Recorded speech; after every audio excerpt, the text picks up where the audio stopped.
అని చెబుతున్నారు. తెల్లారిపోటు కూడా ట్రీట్మెంట్ చేస్తూనే ఉన్నారు. కానీ రాత్రి సరిపోయాడు మనిషి, కానీ చెప్పకుండా మోసపూరితంగా. అప్పుడు ఎందుకు చెప్పలేదు సార్? అప్పుడు చెప్తే రాత్రికి రాత్రి డబ్బు కట్టేవాడువే, అందుకే కట్టాక చెప్పాము. ఆ మెసల్లోకి లోపలికి వెళ్ళి తాళాలు వేసుకొని దాక్కొని చూస్తున్నారు. మీరు డాక్టర్లా దొంగలా దాక్కొని చూడడానికి?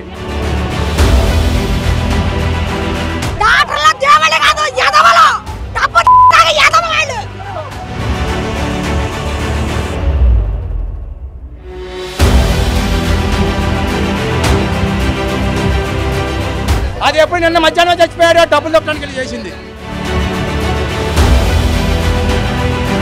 చనిపోయాక డబ్బులు కట్టించుకున్నాడండి. ఇది మీ డాక్టర్ల వృత్తికే సిగ్గుచెట్టు. సన్ రైజ్ హాస్పిటల్లో ఒక విషాదకర ఘటన అయితే చోటు చేసుకుంది. దానికి సంబంధించి కూడా ఇక్కడ పేషెంట్స్ తాలూకా బంధువులు అయితే ఆందోళన చేపడుతున్నారు. ఒక పేషెంట్ కి ఒక కాలు తీసేసిన తర్వాత మళ్ళీ వెంటనే ప్రాణాలు పోగొట్టుకోవడం అనేది నిజంగా చాలా విషాదకరమైన ఘటన. మరి దీనికి సంబంధించి కూడా అసలు ఏం జరిగింది ఏంటో తెలియకుండా ఒక అర్ధాంతరంగా ఒక ప్రాణం అయితే పోయిన సంఘటన అయితే సన్ రైజ్ హాస్పిటల్లో చోటు చేసుకుంది. సీతారాంపురంలో ఉన్న ఈ సన్ రైజ్ హాస్పిటల్లో మరి ఇంతకు ముందు కూడా ఎలాంటి సంఘటనలు జరిగినాయా లేదా అనేది కూడా తెలియాల్సి ఉంది.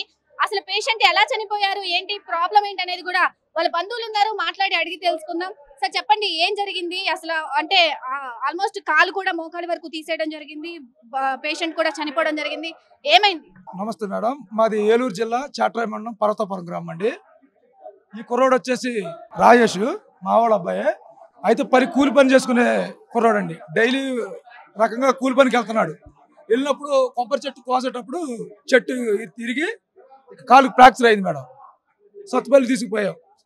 ఖమ్మం జిల్లా సత్తుపల్లి తీసుకెళ్తే మా వల్ల కాదంటే సన్ రైజ్ హాస్పిటల్ ఇక్కడ జాయిన్ చేసామండి.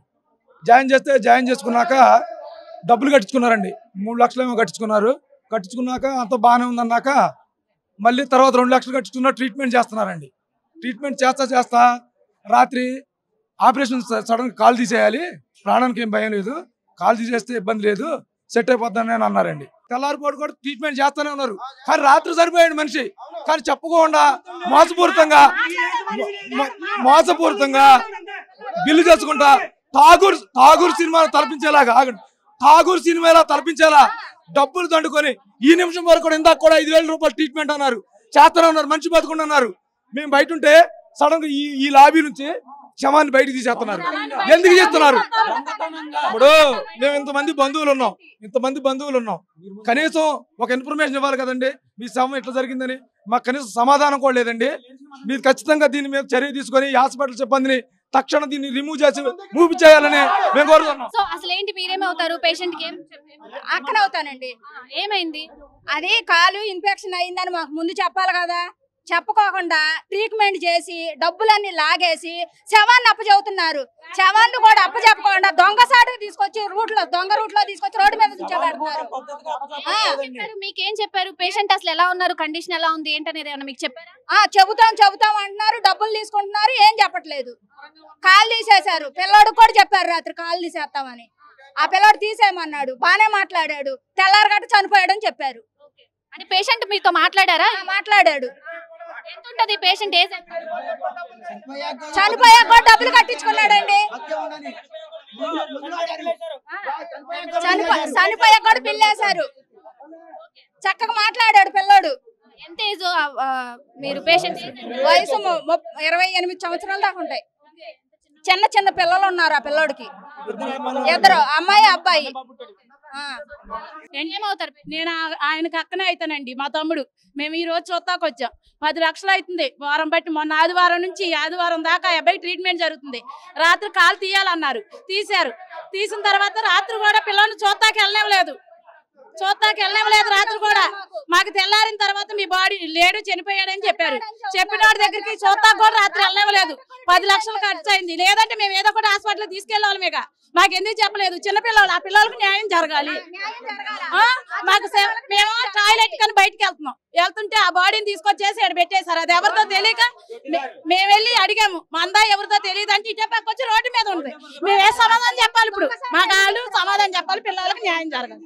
చిన్నపిల్లలు ఆ మెయిన్ రోడ్ రాకుండా ఇటు ఎందుకు వచ్చారు? మా పిల్లలకు సమాధానం రావాలి.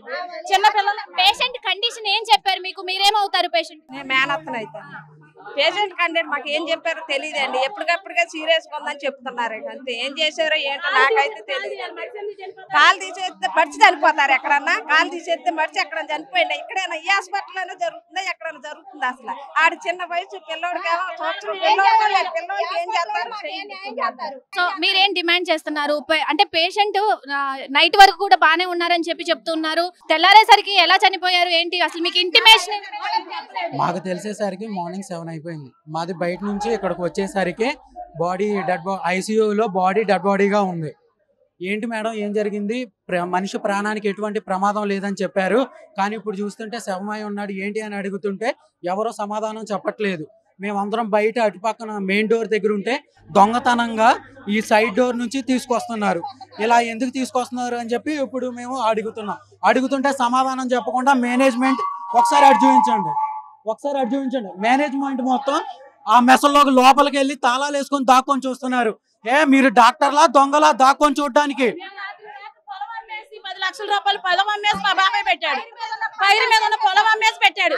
ఉన్న పిల్లలకు కూడా ఆధారం లేకుండా పొలం అమ్మేసి పెడతా. ఆ పిల్లలకు ఆధారం ఏంటి? 8వ నెల పిల్లాడు, సంవత్సరం పిల్ల. మాకు న్యాయం కావాలండి. ఆ పిల్లలకి ఏ న్యాయం చేస్తారో చేయాలి, లేదంటే మేము కదలమే నుంచి. న్యాయం జరగాల్సింది మాకు. పెట్టుకొని వచ్చి ఆయన డబ్బులన్నీ కడితే ఎలాగండి? అచ్చిలో ఉన్న అబ్బాయిని బయటకి ఎందుకు తీసుకొచ్చారు? శమాన్ని బయటకి ఎందుకు తీసుకొచ్చారు? డబ్బులు పోసింది మరి అలా చేస్తే ఎలాగండి? ఏం చేస్తారు? న్యాయం చేయాలి. హాస్పిటల్ సిబ్బంది మొత్తం రావాలి. రోడ్డు మీదకి వెళ్తాం న్యాయం జరిగింది. సో చాలా మంది కూడా అంటే బంధువులు ఒక చిన్న ఏజ్ చిన్న పిల్లలు ఉన్నారు. పంపించేస్తారా? పోస్ట్ మార్టం అయిపోయిందండి అవ్వలేదు అంటే చేపిస్తానుగా బయటకి కింద తీసుకొచ్చేసారు మాకు తెలియకోకుండా. దొంగతానికి అంటే మాకు తెలియకుండా పోస్ట్ మార్టం చేసేస్తారా? అది ఎప్పుడు నిన్న మధ్యాహ్నం చచ్చిపోయాడు, డబ్బులు తప్పడానికి వెళ్ళి చేసింది. నిన్న మధ్యాహ్నం చచ్చిపోయాడు మనిషి, మాకు తెలియకుండా చేసేస్తారంటే. ఎన్ని డేస్ అయిందండి హాస్పిటల్ తీసుకు?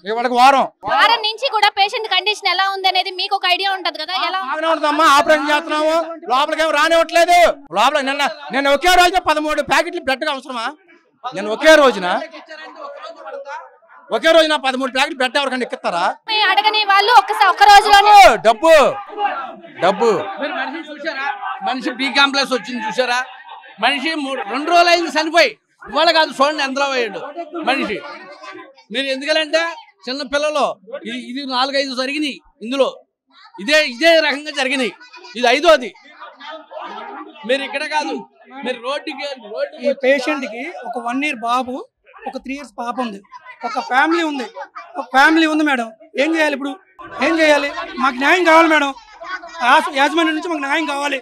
అది పేషెంట్ తాలూకు బంధువులు లేకుండా ఐసీయూలోంచి బయటకి ఎందుకు తీసుకొచ్చారు? దొడ్డిదారిన తీసుకురావాల్సిన అవసరం ఏంటి? ఇసమాడి పేదకుంటాం వాళ్ళు ఎంతమంది నాగం చేస్తున్నారు. హాస్పిటల్లో బాగా 30 లక్షల రూపాయలు ఎంగేశారు సార్. ఇక్కడ మడిసి తీసుకొచ్చి బయట పెట్టారు. వాళ్ళ మాకు న్యాయం జరగాలి ఇక్కడ, అది కావాల్సింది. ఇది గ్రౌండ్ ఫ్లోర్ అన్నమాట. ఎవరైనా అంటే పేషెంట్ చనిపోతే బయట నుంచి అటు ఎంట్రన్స్ అది వేరే ఉంటది, ఇది బ్యాక్ సైడ్ అన్నమాట. సో దానికి సంబంధించి కూడా ఈ పేషెంట్ ని ఈ చివర పెట్టడం వరకు కూడా ఎంతవరకు న్యాయం అని పేషెంట్ తరపు బంధువులు అయితే డిమాండ్ చేస్తున్నారు. మనం హాస్పిటల్ వాళ్ళు కూడా అక్కడే ఉండి చూస్తున్నారు. మరి దానికి సంబంధించి వాళ్ళు సమాధానం చెప్పాలి ఖచ్చితంగా. అసలు నిన్న నైట్ వరకు కూడా బాగానే ఉన్న వ్యక్తి సడన్ గా ఎలా చనిపోతారు, పొద్దున్నే శవాన్ని ఎలా అప్పగిస్తారు, అది కూడా దొడ్డిదారిన తీసుకెళ్లాల్సిన అవసరం ఏంటని కూడా పేషెంట్ తాలూకు బంధువులు అయితే ప్రశ్నిస్తున్నారు. దానికి సంబంధించి కూడా ఇన్ని డబ్బులు ఇప్పుడు ఖర్చు పెట్టి ఒక్క రోజున ఇన్ని ప్యాకెట్లు బ్లడ్ ఎందుకు అవసరం అవుతుంది, ఒక కాలు తీసిపోతే మనిషి ఎందుకు చనిపోతారు అనేది కూడా వాళ్ళకి తెలియాల్సిన పరిస్థితి కూడా ఇక్కడ ఆన్సర్ తెలియాల్సిన పరిస్థితి కూడా కనిపిస్తుంది. మరి సన్ రైజ్ హాస్పిటల్ చుట్టూ కూడా ఒక ఆందోళన పరిస్థితి అయితే నెలకొంటూ ఉంది. మరి పేషెంట్ తరపు బంధువులు అయితే ఇప్పటికే రోడ్డెక్కిన పరిస్థితి కనిపిస్తుంది. పేషెంట్ కి సంబంధించి కూడా చిన్న పిల్లలు కూడా ఉన్నారని వాళ్ళ తాలూకు బంధువులు కూడా చెప్తూ ఉన్న పరిస్థితి కనిపిస్తుంది. పేషెంట్ ను కూడా ఇక్కడే ఒక అనాథ శవం లాగా అక్కడ పక్కన పెట్టి ఉన్నారు. దానికి సంబంధించి బంధువులు కూడా ఎందుకు ఇటు నుంచి తీసుకెళ్లాలి మాకు చెప్పొచ్చు కదా అన్న క్వశ్చన్ కూడా రైజ్ చేస్తూ ఉన్నారు. నిజంగా క్వశ్చన్ వాళ్ళు హాస్పిటల్ సిబ్బందిని అడుగుతున్న పరిస్థితి కనిపిస్తుంది. మరి వాళ్ళు కూడా అక్కడ లాక్ చేసుకున్న పరిస్థితి కూడా మనం కనిపిస్తున్నారు. పోలీసులు కూడా ఇప్పుడే రావడం జరిగింది. సో దీనికి సంబంధించి విచారణ చేపడతారా, అసలు ఏంటి ఏం నిర్ణయం తీసుకుంటారు, పేషెంట్స్ కి న్యాయం జరుగుతుందా? సుమారు 10 లక్షల పొలం కూడా అమ్ముకొని వీళ్ళు ఇక్కడ వచ్చారని కూడా వాళ్ళు చెప్తూ ఉన్న పరిస్థితి కనిపిస్తుంది. సో ఏం చెప్తారు ఏంటి అనేది కూడా ఇంకా తెలియాల్సిన పరిస్థితి కనిపిస్తుంది. సో న్యాయం జరిగే వరకు ఇక్కడ వీళ్ళు ఇలాగే రోడ్డు మీద ఉంటారా లేదా అసలు హాస్పిటల్ సిబ్బంది కిందకి దిగాలి అనేది కూడా ఖచ్చితంగా డిమాండ్ చేస్తున్న పరిస్థితి కనిపిస్తుంది. కెమెరామెన్ ఆసిఫ్తో నాగశ్రీ, విజయవాడ, మెగా 9 టీవీ.